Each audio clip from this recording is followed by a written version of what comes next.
Is there a law in Ghana that regulates, that governs artificial intelligence?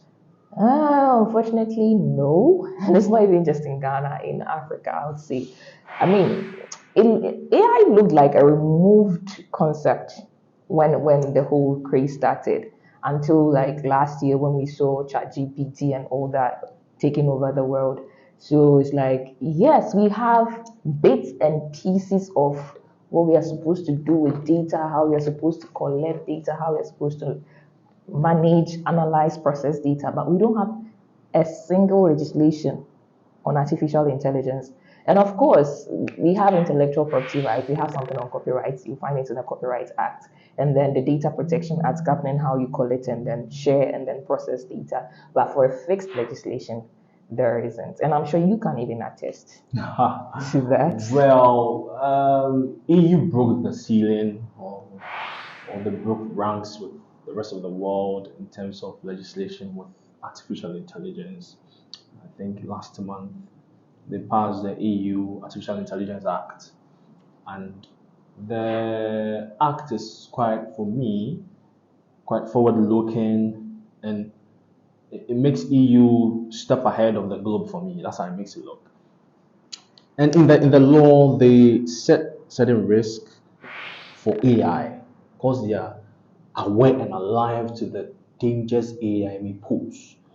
So they classify some portions of AI as unacceptable risk, depending on the risk therein in what the robots can learn and do. So some is high, some is low or minimal risk. And what the law bars or seeks to bar is artificial intelligence that violates fundamental human rights. So an artificial, you build a robot or you build a robot, a software, you employ technology to listen into people's conversations. That's a breach of privacy rights, right? Yes. So EU law seeks to bar such innovations and such production of artificial intelligence. It also seeks to prevent the use of AI and technology to cause physical or psychological harm. So I've seen a robot trying to prepare pizza in Italy. Yeah, I think I saw one. Yeah. So it cannot stop there. There can be somebody may, in his beautiful imagination, build a robot that can box. Sorry, that can box. Mm-hmm. We employ that robot in boxing, and that looks fun. So creators may try to create robots who can box beautifully, box more intelligently than humans, and square them up humans. The law seeks to bar such incidents and instances. The law also seeks to prevent social profiling, and that happens in China. And also, lastly, it seeks to prevent manipulation of human insights, thoughts, etc., through the use of AI. As you just said, your Google reminded you of your day outline on Val's Day, right? Yes. So technology feeds on our data, and it can use that data to influence you. And the perfect example was this: the United States elections, where it was rumored that Russia had an influence in the election outcome because of data manipulation. You get it? So, what the law seeks to do, and that's briefly what the law is about, though it seeks to create a regulatory sandbox, you can have the BOG's Fintech regulatory sandbox as a guidance of what each sandbox is. That is a platform upon which you can try to develop your software until they find it to be good enough for the market and allow you to unleash it on the market. Mm-hmm. The law also allows creates a body called the European Artificial Intelligence Board, which is the implementer of this law. So that is when it comes to comprehensive law on artificial intelligence. EU has taken the lead, though it's yet to get final approval, but the approval stages is set in motion and is far advanced. For Ghana, as you did intimate, there's none, though there's already existing law in various parts of our human interactions, as you mentioned, uh, Data, data protection the Act. Data Protection Act, Intellectual Property Act, etc. So my question would be, should Ghana go the EU way? Yes, I think Ghana is taking steps towards the EU way. So you know we have a National Information Technology Agency, NETA, that it's ordinarily supposed to be the regulator of information technology in Ghana. I remember my boss and I attended a conference earlier in the year on how they can, I mean, work within a framework. Because it's like we established you were supposed to regulate information technology, but it's like you've fallen back on your role and now everybody else is in the space. Other people are taking up what you were supposed to be doing. So NITA is sort of doing a revamping thing where they actually come into the space. So I know currently there's an ally. Later in the evening I'll be in a Twitter space discussing the ally on information communication standards. Yes, and even though it's not artificial intelligence specific, it talks a little bit about digitization. So how there is a complaint procedure. And one thing I have realized about all these rules is that it's very consumer centric. Because at the end of the day, it's data. And it's not just going to be data from an institution. Even an institution is going to draw data from people.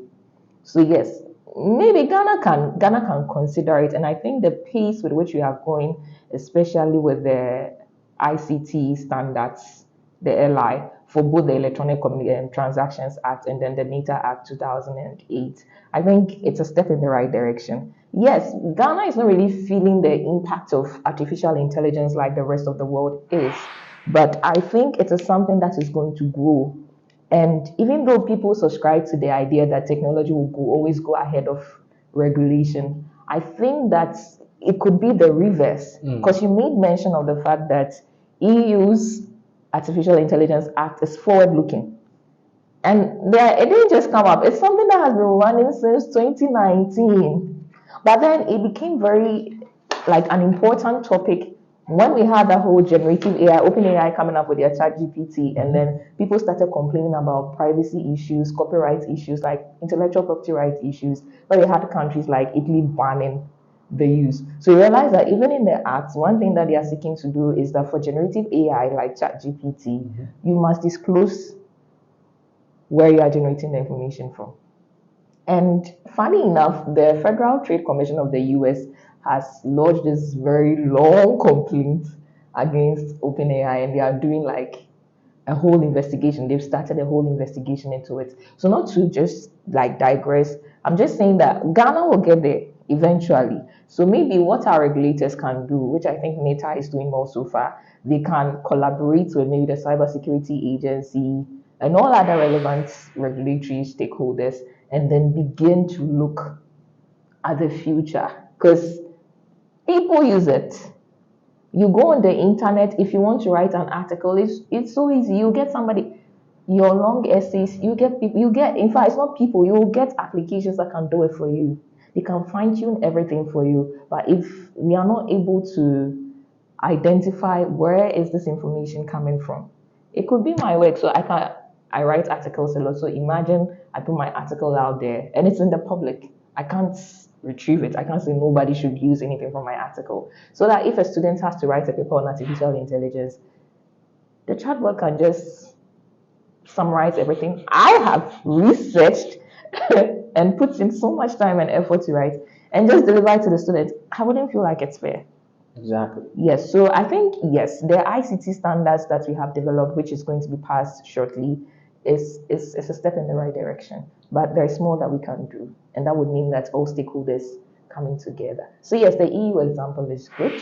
We haven't reached there because we are not really feeling the impact of it. We haven't designed most of the AI tools enough to know that there is some sort of danger looming ahead that we should try to avert before it gets there. So yes, gradually we should. So it has to be an ongoing conversation. So what do you think? From your perspective, do you think Ghana is ready for an AI regulation? So the incident, event, actions potentiality will determine whether Ghana should regulate the space. And I say that because if you look at the EU Act, a reading of it will suggest to you they are being preemptive. They do not have in all their, so far as they could think out loud and make projections, they do not have a clear view and understanding of the whole gamut and reach of artificial intelligence. So what they are doing is putting a foundation down, knowing that there's something coming, which we do not have a perfect understanding of. And with the understanding and eye-opening of, after I read the thesis of Dr. Poku Desai, complaining about how big pharma exploit intellectual property rights to smother us out of sale and manufacture of drugs. So that because they say it's their idea, we can apply their idea in creating drugs for ourselves. So we have to depend on them. You understand? Yes. Given that thinking, I believe, though others may think we should think about bread and butter issues, but we should have, and we have a blueprint from the EU, we should have a foundation legislation that is going to govern that space. So that, for example, there's artificial intelligence that can produce music from scratch. You just tell it what the genre of the music, how you want it to be, the theme, if you want some figures to be mentioned in or to be about a person, you just input it and the device generates music for you. So that is a serious threat to our Afropop. That's music that we own. Reminds me of the whole Drake and Rihanna saga. Exactly. So an European sitting out there or a Chinese sitting out there can enter our market, music market, make music for us, and deprive our artists of the revenue of singing because they now compete with them, and the robot sounds better because it just adapts your voice, adapts your tune, adapts your thinking and thoughts, adapts your theme, and generates music. So the Chinese out there will generate music with this AI, upload it on Apple Music, and get a revenue out of it. Exactly. And that's a threat to us. I before this interview, I never did that, but because of this interview, I, for once, spoke to the AI in my Snapchat. Oh. And I asked the AI, why my AI? So why my artificial intelligence? And it says, Snapchat introduced my AI as a chat box that can answer what? That can answer questions, offer gift advice, help plan trips, and suggest dinner ideas. So the bit about suggestion immediately brought to fore in my mind the danger for me I see in terms of people controlling our governments, our democracy, and having an influence in our electioneering process. US is even battling that. How much more poor African countries? So that what, and we are all in linked and hooked onto these social messaging apps.